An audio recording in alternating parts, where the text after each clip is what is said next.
अस्सलाम वालेकुम। उम्मीद है आप खैरियत से होंगे। आपके फीडबैक का बहुत बहुत शुक्रिया। बहुत सारे लोगों ने कमेंट सेक्शन में आके कहा कि सर आप बहुत अच्छा समझा रहे हैं। एक और मार्केट में बहुत ही अहम टॉपिक है जो कि आप मिस कर रहे हैं, आप उसके बारे में बात क्यों नहीं करते, और वो है पाकिस्तान स्टॉक एक्सचेंज।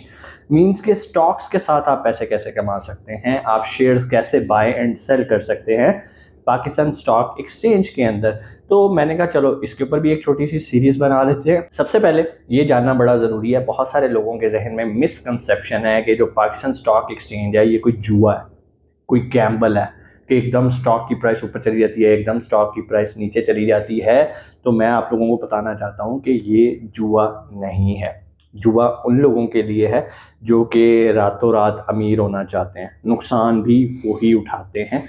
बड़ा ही बेसिक प्रिंसिपल है स्टॉक एक्सचेंज के अंदर काम करने का, और इसके लिए कोई बहुत बड़ा माइंड सेट या आपको कोई चार्टर्ड अकाउंटेंट होना ज़रूरी नहीं है कि आप जो है वो स्टॉक्स के अंदर इन्वेस्टमेंट कर सकते हैं, प्रॉफिट जनरेट कर सकते हैं। इसके लिए सिर्फ जो चीज़ ज़रूरी है वो है सब्र और थोड़ा सा स्टैट्स के ऊपर बिलीव करना। दो तरह के हम एनालिसिस करते हैं, फंडामेंटल एनालिसिस होते हैं, टेक्निकल एनालिसिस होते हैं। ये क्या होते हैं, कैसे किए जाते हैं, इंशाल्लाह इस सीरीज के अंदर हम मुकम्मल देखेंगे।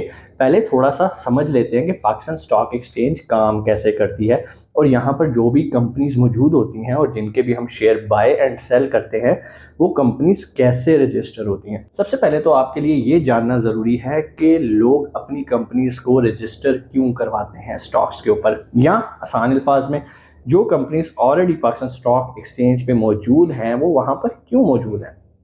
पहले तो आपको इस बुनियादी प्रिंसिपल को समझना है, जिससे आपके जहन में मौजूद जितने भी वहम और डाउट्स हैं वो सारे खत्म हो जाएंगे। Number one point, for example एक बिजनेस है, मिसाल के तौर पे एक एबीसी कंपनी है, ठीक है। वो बिजनेस कर रही है किस चीज का, किसी भी चीज का। It can be IT company, कोई बैंक हो सकता है, कोई कंस्ट्रक्शन कंपनी हो सकती है, कोई भी नेचर हो सकती है, और वो ग्रो कर रही है। ग्रो करते करते अब एक ऐसा पॉइंट आ गया जहां पर उसको क्या चाहिए, इन्वेस्टमेंट। कंपनी बड़ी हो रही है। कंपनी बड़ी क्यों हो रही है, क्योंकि उसकी डिमांड बढ़ रही है। जो भी बिजनेस वो कर रही है, it can be property business, what ever जो भी है, ठीक है। तो अब उसे चाहिए इन्वेस्टमेंट। जब बात आती है इन्वेस्टमेंट की तो उसके पास दो रास्ते हैं।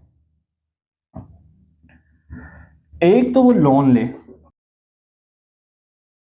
दूसरा ये है कि वो अपने आप को पाकिस्तान स्टॉक एक्सचेंज में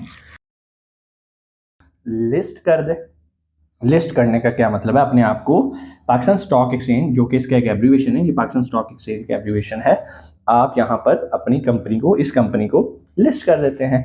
इस प्रोसेस को हम आईपीओ कहते हैं, इनिशियल पब्लिक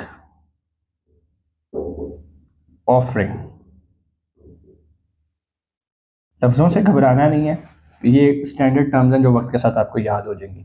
अब इन्वेस्टमेंट चाहिए दो तरीके, या पीएसएक्स में अपने आप को इनलिस्ट करवा दें, एज एन आईपीओ आप लॉन्च करते हैं और अपनी कंपनी को लिस्ट करवाते हैं, जिसको इनिशियल पब्लिक ऑफरिंग भी कहते हैं। दूसरा तरीका, आप लोन ले लो।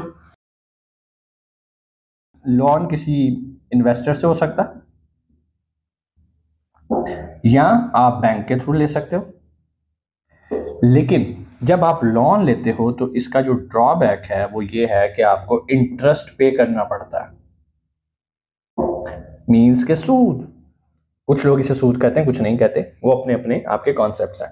तो आपको पे करना पड़ता है इंटरेस्ट। और सेकंड सबसे बड़ी प्रॉब्लम ये है कि ये लाइबिलिटी है, और ये आपने पे ऑफ करनी ही करनी है, ये आपने पे ऑफ करनी है, चाहे जो मर्जी हो जाए। आज नहीं तो कल आपने लोन पे बैक करना है।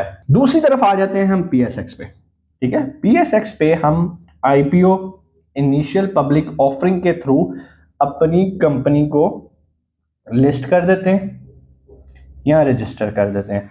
जब हम लिस्ट करते हैं तो हम लोगों को अब एज ए पार्टनरशिप ऑफर करते हैं। किस चीज के थ्रू, शेयर्स के थ्रू।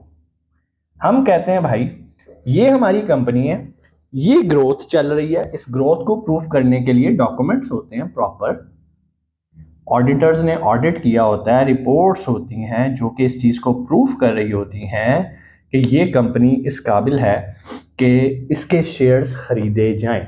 अगर कोई एक फ्लॉप बिजनेस है और वो इस चक्कर में आ रहा है तो उसको लोन ही लेना पड़ेगा बैंक पे जाके, पीएसएक्स पे उसके शेयर कोई भी नहीं खरीदेगा। शेयर हमेशा उस कंपनी के खरीदे जाते हैं जिसकी स्ट्रॉन्ग फुटिंग होती है और वो तरक्की के रास्ते पे गामजन होती है। तो अब वो आके क्या करेगा, वो ऑफर करेगा लोगों को शेयर। ठीक है, शेयर के लिए मुख्तलिफ प्रोसीजर होते हैं, कंपनी अपनी एक फेस वैल्यू रखती है, फेस वैल्यू क्या होती है, ये सारी चीज़ें हम आहिस्ता आहिस्ता देखेंगे। पहले लेक्चर में ये सारी चीज़ें हजम करना मुश्किल है।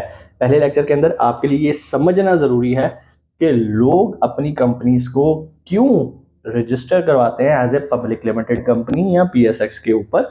उसकी सबसे बड़ी वजह ये होती है कि आप शेयर्स ऑफर कर देते हो कि यार तुम हमारे शरीकदार बन जाओ, कर्जा ना दो हमें। शेयर्स लोन नहीं होते, शेयर्स लाइबिलिटी नहीं है।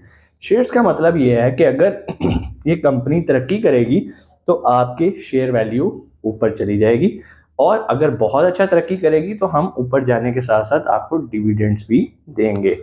शेयर्स के थ्रू, शेयर्स की बाइंग और सेलिंग के थ्रू आप कितनी तरह से पैसे कमा सकते हैं, इंशाल्लाह आने वाली वीडियो के अंदर हम उसको तफसील से देखेंगे। वो कौन से मेथड है जिनके थ्रू आप शेयर्स की बिजनेस में आके अच्छी कंपनी का शेयर बाय करके राइट टाइम पे सेल करके पैसे कमा सकते हैं। कोई सवाल इस टॉपिक से रिलेटेड, जनरल स्टॉक से रिलेटेड, आप नीचे कमेंट सेक्शन में आके पूछ सकते हैं। इंशाल्लाह लेक्चर 2 के अंदर हम तफसील से देखेंगे कि शेयर्स के क्या तरीकाकार हैं, बाइंग सेलिंग के, अकाउंट कैसे ओपन होता है, किन किन डिपार्टमेंट्स की हमें ज़रूरत पड़ती है और क्या ये एक महफूज कारोबार है या नहीं। अपना बहुत सारा ख्याल रखिएगा। पाकिस्तान जिंदाबाद।